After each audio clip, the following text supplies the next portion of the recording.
মাগো দূরে দিলা বিয়া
এমন কথা বলিস না রে মা, আমি তোকে বিদায় দিয়ে কেমন করে তার সাথে থাকবো।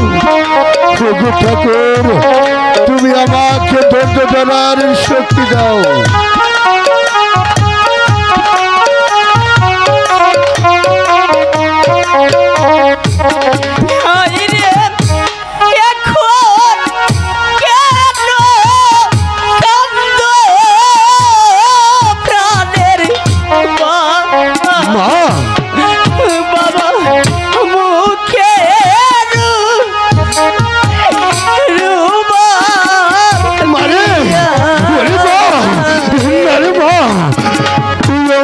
কথা বলিস না রে মা, তুই ছাড়া এই দুনিয়ার উপরে আমার আপন বলতে আর কে আছে?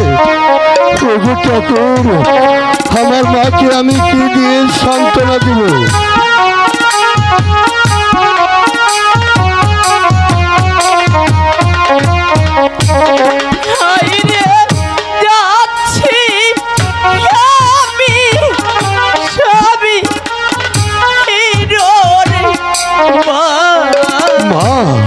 মাগো থাকি যে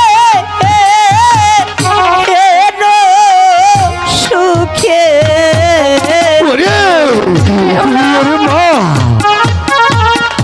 ভগবান, আমার মাকে ধৈর্য ধরার শক্তি দাও।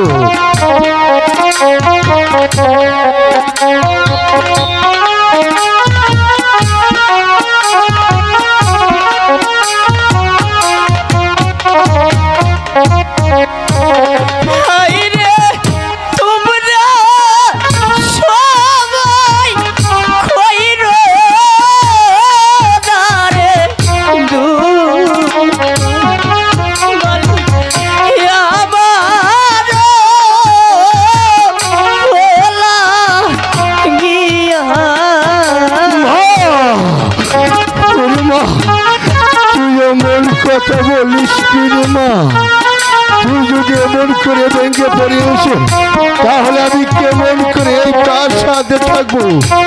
প্রভু ঠাকুর,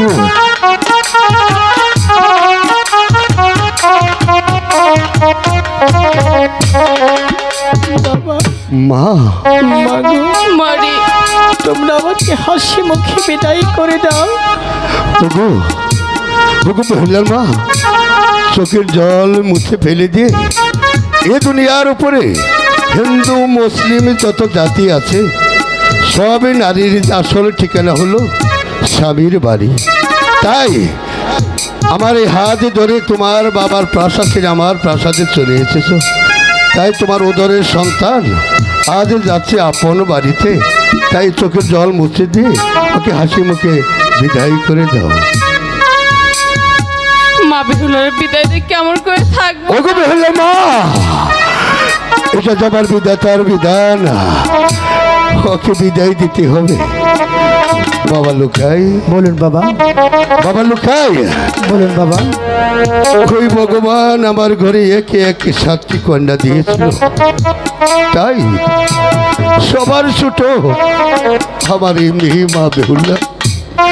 ওকে যে আমি কত ভালোবাসতাম তা বাবা তোমাকে আমি বাসায় বোঝাতে পারতাম না। আমি এই আশা ছেড়ে যে কোনো প্রান্তে চলে গেছি। আমার 5টি আত্মার মধ্যে সব সময় আমার মায়ের প্রতি আমার 3টি আত্মা বসা থাকতো। সেই আদরের ধন আমার বিধাতার বিধানের বিশ্বাস করে বাবা আমি আজ তোমার হাতে তুলে দিলাম। আমি ওটা ওই ভগবানের কাছে প্রার্থনা করি, তোমার পিতা মাতা নিয়ে তোমার সকলকে নিয়ে যদি সুখে শান্তিতে তোমাদের বাড়িতে থাকতে পারে। হ্যাঁ বাবা, আপনি শুধু ভগবানের কাছে এই প্রার্থনাটাই করবেন, আমরা যেন সুখে থাকতে পারি।